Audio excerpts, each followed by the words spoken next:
નોટબંધીના 35 દિવસ બાદ પણ દેશની જનતાની હાલાકી હજુ પણ દૂર નથી થઈ તો બીજી બાજુ કપટ અધિકારીઓ અને કાળા કુબેરોની મિલીભગતથી નાણાં બારોબાર સગવગે થઈ રહ્યા છે. ગમે ત્યાંથી કાળા કુબેરો બ્લેક મનીને વ્હાઇટ કરવાના રસ્તા શોધી લે છે, પણ હવે ખુદ વડાપ્રધાને આવા કપટ અધિકારીઓ અને કાળા કુબેરો સામે લાલ આંખ કરી છે. સામાન્ય રીતે દરેક કામ કરતા પહેલા વડાપ્રધાન નરેન્દ્ર મોદી તેના અંદાજો આપી દેતા હોય છે, ત્યારે હવે કાળા કૌભાંડીઓને પકડવા ખુદ વડાપ્રધાન મોદીએ જાતે જ સ્ટિંગ ઓપરેશન કરાવ્યું છે. દેશની 500 જેટલી બેંકોની બ્રાન્ચમાં વડાપ્રધાન દ્વારા સ્ટિંગ ઓપરેશન કરાવવામાં આવ્યું છે. વડાપ્રધાને કરાવેલા સ્ટિંગ ઓપરેશનમાં 400 થી વધુ બેંકોની સીડી પણ તૈયાર થયાનું જાણવા મળી રહ્યું છે અને આ સીડી પીએમઓમાં પહોંચી ગઈ હોવાની પણ માહિતી મળી રહી છે. આ સમગ્ર કૌભાંડમાં પોલીસ, વચેટિયા અને વગદારોની સાંઠગાંઠ સામે આવી છે, જે તમામ સામે ટૂંક સમયમાં પગલાં લેવામાં આવશે તેમ પણ વડાપ્રધાને ડીસાના કાર્યક્રમમાં સંકેત આપ્યા હતા. નોટબંધી બાદ દેશમાં ઠેક ઠેકાણે નોટો પકડાવાનો સિલસિલો સતત ચાલી રહ્યો છે, ત્યારે ગુજરાત સહિત ગોવા, ચેન્નાઈ, દિલ્હી સહિતના સ્થળોએથી 162 કરોડ રૂપિયાની નવી નોટ ઝડપાઈ ચૂકી છે. એક તરફ લોકો બેંકોમાં ઉભા રહે છે, લાઈનોમાં ઉભા રહે છે, એટીએમ ખાલી પડ્યા છે, લોકો હાલાકી ભોગવી રહ્યા છે. બીજી તરફ કૌભાંડીઓ ગમે તેમ કરીને નવી નોટ મેળવી રહ્યા છે, ત્યારે અત્યાર સુધીમાં ગેરરીતિના પગલે 30 જેટલા બેંક અધિકારી સસ્પેન્ડ પણ થઈ ચૂક્યા છે.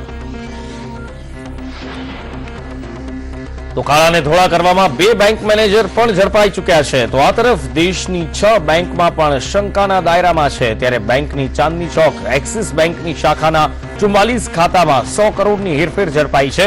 એક્સિસ બેંક કાશ્મીરી ગેટ શાખામાં પણ 3 કિલો સોનું જપ્ત કરવામાં આવ્યું છે, જ્યારે 2 અધિકારીઓને સસ્પેન્ડ કરવામાં આવ્યા છે. તો એચડીએફસી બેંક ગુરુગ્રામ શાખાના 2 મેનેજર 11 લાખની રોકડ સાથે ઝડપાયા હતા, જ્યારે એચડીએફસી બેંક ચંદીગઢની શાખાના 4 અધિકારી પણ ગેરરીતિ બદલ સસ્પેન્ડ થઈ ચૂક્યા છે.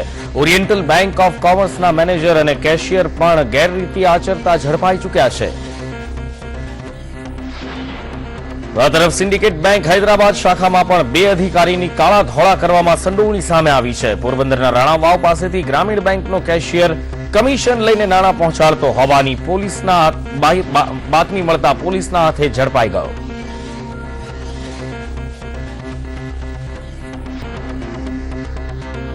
આરોગ્ય પ્રધાન શંકર ચૌધરીએ નવી હેલ્થ પોલિસીની જાહેરાત કરી છે. ગુજરાતના યુવાનોને મેડિકલમાં વધુ પ્રવેશ મળે તેવી જોગવાઈ પણ આ પોલિસીમાં કરવામાં આવી છે. મેડિકલ ક્ષેત્રે પીપીપી એટલે કે પબ્લિક પ્રાઇવેટ પાર્ટનરશિપ મોડલનું પણ આ પોલિસીમાં સમાવેશ કરાયો છે. કે મેડિકલ કોલેજ ચાલુ કરવા માંગતા હોય તો તેને જે ઉપલબ્ધ જમીન હોય ત્યાં તો તેની કિંમતની અંદર 50% જેટલી રાહત આપવાનો નિર્ણય રાજ્ય સરકારે કર્યો છે. તે સિવાય કોઈ મેડિકલ કોલેજ ચાલુ કરવા માંગતી હોય તો તે સંસ્થાને એક સીટ દીઠ 15 લાખ રૂપિયા અને આમ 5 વર્ષ માટે આ સહાય તેમને ઉપલબ્ધ થશે. વ્યારા, ભરૂચ, પંચમહાલ, દાહોદ, અમરેલી અને બનાસકાંઠા આ જિલ્લાઓની અંદર નવીન મેડિકલ કોલેજ ખોલવા માટે બ્રાઉનફિલ્ડ એટલે હયાત જે અમદાવાદમાં બેંકો બહાર લોકોની લાંબી લાઈનો જોવા મળી, તો બીજી તરફ બેંકો દ્વારા હજી પણ કોઈ જ વ્યવસ્થા કરવામાં આવી નથી. બપોર બાદ બેંકો દ્વારા કેશ આપવામાં આવશે તેમ કહેવામાં આવે છે, ત્યારે 3 દિવસની રજા બાદ બેંકો ખુલી અને 11 વાગતા બેંકોની બહાર નો કેશના બોર્ડ લગાવી દેવામાં આવતા લોકોએ હોબાળો મચાવ્યો. રોકડની અછત સર્જાતા જનતા ભારે પરેશાની વેઠી રહી છે.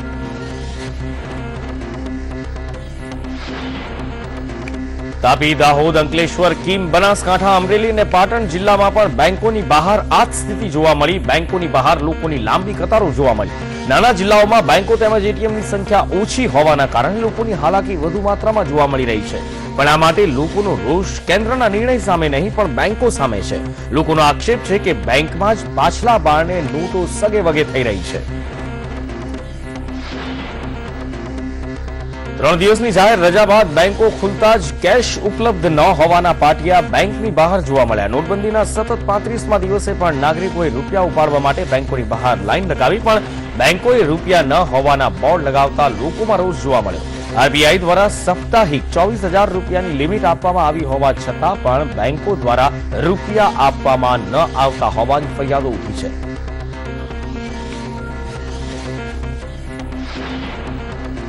દેશના હાઈવે હવે ડિજિટલ બન્યા છે. અમદાવાદ વડોદરા એક્સપ્રેસ હાઈવે ઉપર સુવિધા શરૂ કરવામાં આવી છે. કેન્દ્રીય મંત્રી મનસુખ માંડવિયા દ્વારા ડિજિટલ ઇન્ડિયા અંતર્ગત આ પ્રોજેક્ટનું ઉદઘાટન કરવામાં આવ્યું, જેમાં હવે ક્રેડિટ, ડેબિટ કાર્ડ અને મોબાઈલ દ્વારા એપથી સીધું જ પેમેન્ટ કરવામાં આવશે.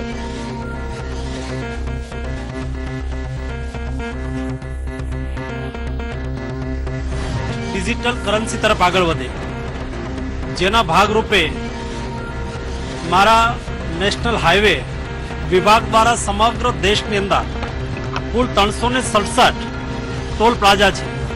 367 ટોલ પ્લાઝા પર અમે ડિજિટલ કરન્સી લેવાનું ચાલુ કર્યું છે. દરેક ટોલ પ્લાઝા પર સ્વાઇપ મશીન લગાવી દેવામાં આવ્યા છે. ફાસ્ટેગ રીડિંગ સેન્સર લગાવી દેવામાં આવ્યા છે.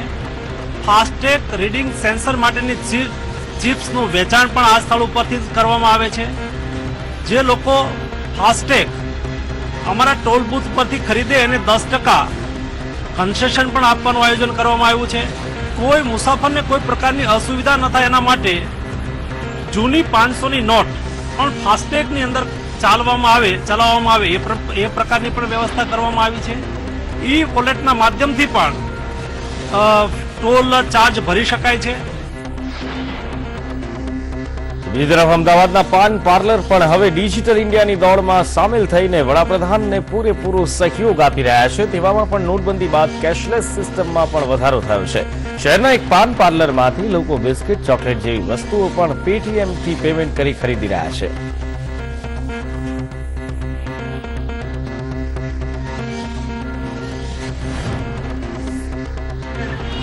પેટીએમ થી માણસો અત્યારે યંગ જનરેશન બધું પેટીએમ થી ઉપયોગ કરે છે, બરાબર. અને એના કારણે અમારે સેલિંગમાં બી વધારો થયો છે, કારણ કે માણસ ખીચામાંથી પૈસા કાઢવા પડે તો એ ખુલ્લાની ગણતરી કરે, એવું બધું કરતા હોય. આમાં તો એને ખીચામાંથી કંઈ કાઢવાનું નથી, ડાયરેક્ટ ઓનલાઈન કરે એટલે એ કેટલી વસ્તુ લે એને જલ્દી ખરીદી બી જલ્દી કરી લે છે. દુકાનદાર સેલિંગ નથી કરી રહ્યા, પણ ડિજિટલ ઇન્ડિયાનો એક હિસ્સો જ બનીને લોકોને માર્ગદર્શન પણ આપી રહ્યા છે અને પેટીએમ અને ઈ વોલેટનો ઉપયોગ કઈ રીતે કરવો તે પણ શીખવાડીને ડિજિટલ અભિયાનમાં પીએમ મોદીનો પણ એક સુંદર સાથ સહકાર તેઓ આપી રહ્યા છે. કેમેરામેન મુકેશ ડોડિયા સાથે મનોજ અગ્રવાલ, સંદેશ ન્યૂઝ, અમદાવાદ. તો ભરૂચના અંગારેશ્વર ગામેથી સંદેશ ન્યૂઝનો નોટબંધી પર ગ્રાઉન્ડ ઝીરો રિપોર્ટની જો વાત કરીએ તો અંગારેશ્વરના લોકોને બેંક તરફથી રૂપિયા નથી મળી રહ્યા. બેંક કર્મચારીઓ ગ્રામજનોના રૂપિયા જરૂર જમા કરે છે, પણ કેશ આપતા નથી.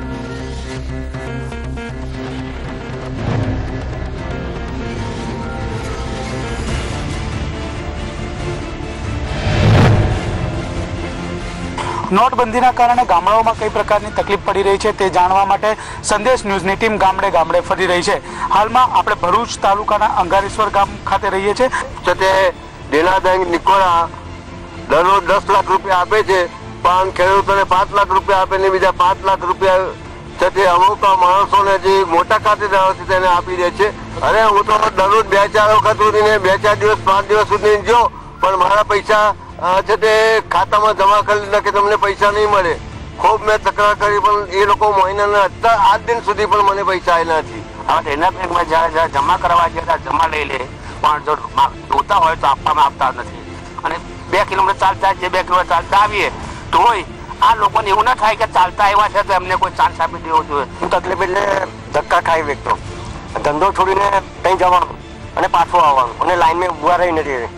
અવડે પતે સવારમાં જઈને પાછા પહોંચે આવીએ, આવી મુશ્કેલી છે. કોઈ મોટી નોટના કારણે તકલીફ એવી કે 2000 રૂપિયાની નોટ ત્યાંથી આપે, હવે 2000 રૂપિયાના હમણાં ગામડામાં છૂટા કોણ આપે? કોણ 100 રૂપિયાની 200 રૂપિયાની વસ્તુ અમને બહુ હદ તો લઈએ, હવે એને 1800 રૂપિયા પેલા ભાઈ હોય તો આપે ને. એટલે અમે તમને પેલો કે પૈસા હોવા છતાં અમે ભિખારી જેવા અહીં પતે કે ત્યાં પતે કે અમારું કામ જ ના થાય.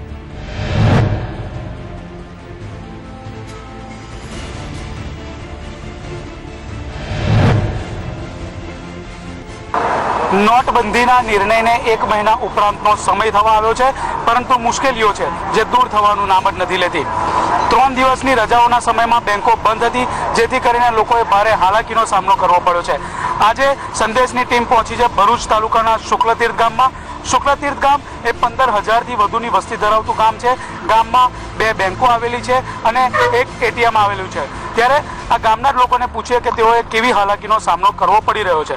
હવે લાઈનમાં તો ઊભું રહેવું પડે જ છે, પણ તોય નરેન્દ્ર મોદીનું ડિસિઝન આ સારું છે ને એમની જોડે અમે સહેમત છે. નોટબંધીના કારણે કોઈ પ્રસંગ હોય તો પણ અટકી જાય છે અને 2,000ની નોટ આપીને 500,000નો માલ દઈએ છે તો કોઈ પાછું આપવા તૈયાર નથી. હવે મારો પ્રસંગ એવો છે કે મારા ઘરે મોત થયેલું હતું, મારી પાસે 10,000 રૂપિયા હતા. એ 10,000 રૂપિયાની અંદર 2,000ની 5 નોટ હતી. હું ગામમાં લઈને કેટલી જગ્યાએ ફર્યો, કોઈ મયતનો માલ આપવા તૈયાર નહોતો. એટલે આ રીતે મુશ્કેલી તો પડે, પણ સારા કામમાં મુશ્કેલી તો રહેવાની. અને મોદી સાહેબનું જે આ ડિસિઝન છે એ પબ્લિકને સારી રીતે આગળ વધારવાવાળું છે. અમે બેંકમાં ઉભા રહીએ છીએ, 2 દિવસ ઉભા રહીએ તો બીજા દિવસે આપણો નંબર આવે તો પછી નંબર આવે ત્યારે એવું કહે છે કે પૈસા પતી ગયા છે. પણ મોદીજીએ આ સારું તો કર્યું જ છે કામ, પણ આ નોટબંધીનો થોડુંક પ્રોબ્લેમ છે. વ્યવસાય પર નાના ધંધા ઉપર વધારે અસર પડી, બાકી મોટા ધંધા તો ચાલે જ છે, તો બેંકોમાં વધારે તકલીફ છે પૈસા. દિગ્વિજય પાઠક, સંદેશ ન્યૂઝ. સુરત જિલ્લાની જો વાત કરીએ તો સુરત જિલ્લાની અંદર સંદેશ ન્યૂઝે રિયાલિટી ચેક કર્યો. જોઈએ શું છે સુરત જિલ્લાના ગામડાઓનો ગ્રાઉન્ડ ઝીરો રિપોર્ટ. ખાસ કરીને ગ્રામ્ય વિસ્તારમાં નોટબંધીની લોકોની કેવી હાલાકી ભોગવી રહ્યા તે જાણવાનો આજે પ્રયત્ન કરીશું. ત્યારે હાલ આપણે છીએ માંગરોળ તાલુકાના કોઠવા ગામે. ત્યારે માંગરોળ તાલુકાના કોઠવા ગામના જ ગ્રામજનો પાસેથી આપણે જાણીશું કે તેઓ નોટબંધી બાદ કેવી હાલાકીનો સામનો કરી રહ્યા છે. તકલીફમાં તો હમણાં એવું છે કે ધંધાની રીતમાં મોટી અસર પડી છે. ખાસ કરીને કે જેવી રીતના કે 1000 ને 500ના નોટ બંધ થવાથી કે અમારા ગ્રામ્ય વિસ્તારમાં નાંદલી છે, એના વજહથી અમારા ધંધા પર જ એક જીવન ગુજારું ચલાવે છે. તો એનાથી ખાસ કરીને પબ્લિક પર વધારે અસર પડી છે. જે 500ની નવી નોટ આવી છે તે અહીંયા માર્કેટમાં છે જ નથી, ગ્રામ્ય વિસ્તારમાં જોવા મળતી નથી. ખાસ કરીને 2000ની નોટ આવે છે તો એના ઉપર અમારે છૂટા કેવી રીતના લેવા. નોટબંધીની અસર અમારા ધંધામાં પડેલી છે. લોકો મેરેજ છે, લોકો પોતાના ઘરે એમને બી તકલીફ પડી રહેલી છે. અને આ જે નોટબંધીને કાયદો કર્યો એના અગાઉ પહેલાં આયોજન કરવાનું હતું કે ભાઈ આ ગરીબ માણસ અને મધ્યમ વર્ગનું શું થશે.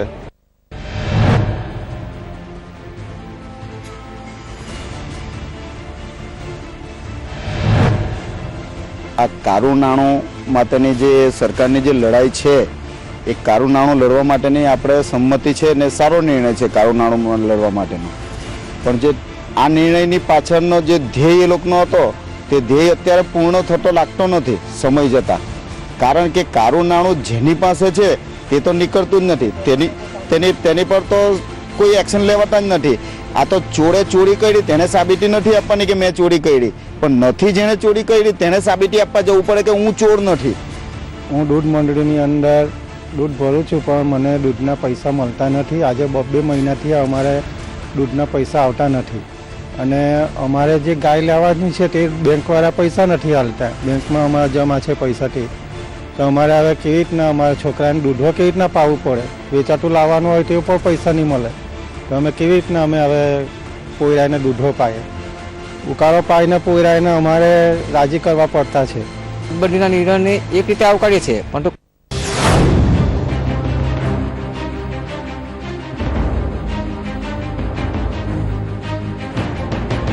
વાત કરીએ તો અહીંયા ભુજ તાલુકાના માધાપર ગામના રહેવાસીઓ શું માને છે, શું કહેશો નોટબંધી અંગે? નોટબંધીની અંદર અત્યારે ગઈ 8 તારીખે બંધ કરેલી છે નોટો. એના પછીથી કેસમાં જે પહેલાં ગયા અઠવાડિયાની અંદર તો તકલીફ હતી જ પહેલા વીકની અંદર, પણ એ આજની તારીખે જોઈએ તો 24,000 રૂપિયાની જે લિમિટ એક અઠવાડિયાની અંદર ઉપાડવાની છૂટ આપી છે એની અંદર 10,000થી વધુ આપતા નથી. મારે જાત અનુભવ છે, મારે 25,000 રૂપિયાની જરૂર હતી પણ 10,000 રૂપિયા બેંકે આપેલા છે. અને 500 રૂપિયાની નોટ તો હજી એવું લાગે છે કે મોટા મોટા નેતાઓના ઘરમાં જ બારોબાર વહીવટ થઈ ગયો છે. કોઈ પણ જાતની એક નોટ બજારમાં હજી દેખાતી નથી, મારા હાથમાં તો હજી આવેલી જ નથી. ગવર્મેન્ટે જે પણ નિર્ણય લીધેલો છે એક દ્રષ્ટિએ જોવા જઈએ તો પોઝિટિવ નિર્ણય છે, પણ બેન્કિંગમાં લોકોને જે તકલીફ થઈ રહી છે, લાઈક 8 તારીખથી ચાલુ થયું, 9 તારીખથી લોકો મોસ્ટલી એવું કહી રહ્યા છે કે આનું પ્રોપર સોલ્યુશન કાઢવું જોઈએ, પ્રોપર સોલ્યુશન કાઢવું જોઈએ, પણ ગવર્મેન્ટ એની ઉપર કોઈ એક્શન લેતી નથી. 500ની નોટ માટે કહેવાનો મતલબ આવ્યું છે ગરીબ માણસો જે છે રૂપિયાવાળાને કોઈ વાંધો નથી. મજૂરી આ માણસ 2000ની નોટ લઈને જાય, 100 રૂપિયાનો સામાન જોવે ના હાલે, એમના છોકરા ભૂસે મરે. તો આનું ગવર્મેન્ટ આનો કાયદા છે, ગરીબા હમું તાકે, રૂપિયાવાળા હમું હુકમ તાકે છે.